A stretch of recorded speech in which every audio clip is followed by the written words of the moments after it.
DGFI এর একদম পুরো যে টিমটা ওই টিমটা ওখানে আসে।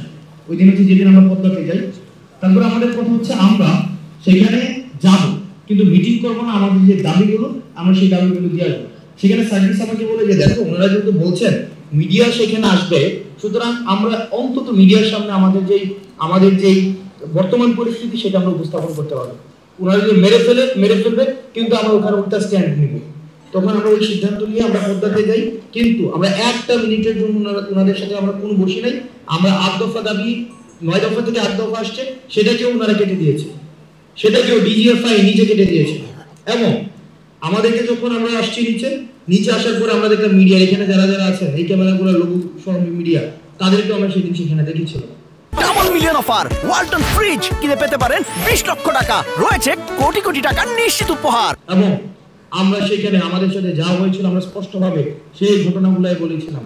দুঃখজনক হলেও সত্য, আবার যখন আমাদের সেই ফোনে নিয়ে আসা হয় আমরা দেখেছি ডিজিএফআই ফোন দিয়ে সেটাকে ইন্টেনশনালি এই প্রত্যেকটা ভিডিওকে কাট করেছে।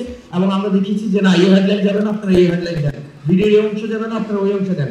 এবং নগ্নভাবে দেখেছি তৎকালীন মিডিয়ারা তারা যে প্রেসক্রিপশন দিয়েছে ওই প্রেসক্রিপশন অনুযায়ী হচ্ছে ভিডিও প্রচার করেছে, ওই প্রেসক্রিপশন অনুযায়ী হচ্ছে বক্তব্য প্রচার করেছে। আমরা স্পষ্টভাবে বলেছিলাম র ভিডিও এখন আমার কাছে আছে, যেটা কোনো সংলাপ নয়, এবং আমরা কোনো শাটডাউন কর্মসূচি প্রত্যাহার করব না। কোন শহীদের রক্তের সাথে মারিয়ে এসে আমরা কোনো সংলাপ করতে পারি না। কোনো বক্তব্য সেদিন আমাদের প্রচার করা হয় নাই। এখানে সবগুলো মিডিয়া যারা যারা আছেন সবগুলো মিডিয়া সেদিন পর্দার সামনে ছিল, সবগুলো মিডিয়া। হয়তো আপনারা ছিলেন না, কিন্তু আপনাদের হাউসে অন্যরা হয়তো বিট করতে এসেছিলেন, সবাই ছিলেন, কিন্তু সেদিন কিন্তু আমাদের বক্তব্য প্রচার করা হয় নাই। আমাদেরকে ন্যাশনালি ভিডিও সামনে এখানে প্রচেষ্টা করা হয়েছে। এবং ওই 2 দিন আমরা ওই সেই ফোনে বসে দেখেছি যে মিডিয়া আসলে মিডিয়া হাউস থেকে নিয়ন্ত্রণ করা হয় না, এটা গণভবন থেকে প্রেসক্রিপশন দেওয়া হয় এবং প্রত্যেকটা জিনিস ডিজিএফআই নিয়ন্ত্রণ করে। এবং 2 মিনিটের নোটিশে হেডলাইনগুলো পরিবর্তন করে দেওয়া হয়।